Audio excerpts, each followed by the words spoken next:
Баршаларыңызға қайырлы күн достар. Бүгін сіздермен талшын. Бүгін сіздермен өте дәмді қуырма түшпәрі дайындайтын боламыз. Құрамына сода қоспаса да өте керемет, қытырлақ, дәмді болып шығатын болады. Менің парақшамды жоғалтып алмас үшін каналыма тіркеліп, лайк басып, қоңырау белгісін басып қойыңыздар. Қажет заттарды төменде жазып қалдыратын боламын. Ең алдымен ыдысымызға қайнап тұрған ыстық су құйып аламыз. Одан соң үстінен тұз салып, тұзымыз ергенше жақсылап араластыратын боламыз. Одан соң бөлме температурасында еріп тұрған сары майды салып, жақсылап ергенше араластыратын боламыз. Осы уақыт аралығында електен өткізіп алған ұнымызды бөліктерге бөле отырып салатын боламыз. Мінекей бірінші бөлік ұнымызды салып алдық. Қатты болып кетпеуі қажет және жұмсақ та болып кетпеуі қажет. Қамырымыз қолға жабыспайтын жұмсақ қамыр илейтін боламыз.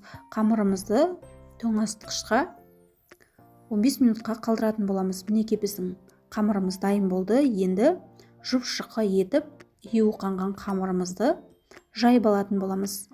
Мінекей тура видеодағыдай етіп, жұп-жұқа етіп жайып алатын боласыздар.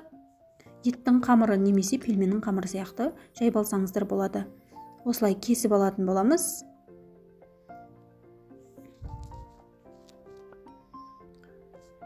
Тура пельменнің қамыр сияқты кесіп дайындап алатын боламыз. Дайын болған қамырларымызды осылай кесіп қалдыратын боламыз.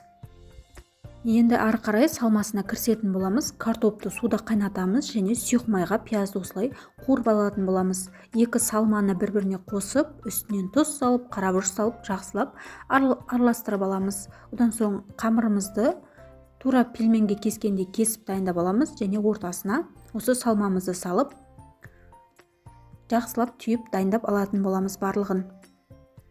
Қызып тұрған майда барлығын дайын болған қуырма түшпәраларымызды қызып тұрған майда барлығын қуырып алатын боламыз.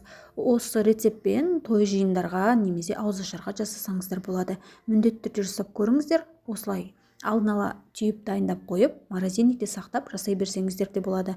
Міндетті түрде жасап көріңіздер. Сіздерге ұнайды деген сенімдемін. Сіздермен болған талшын.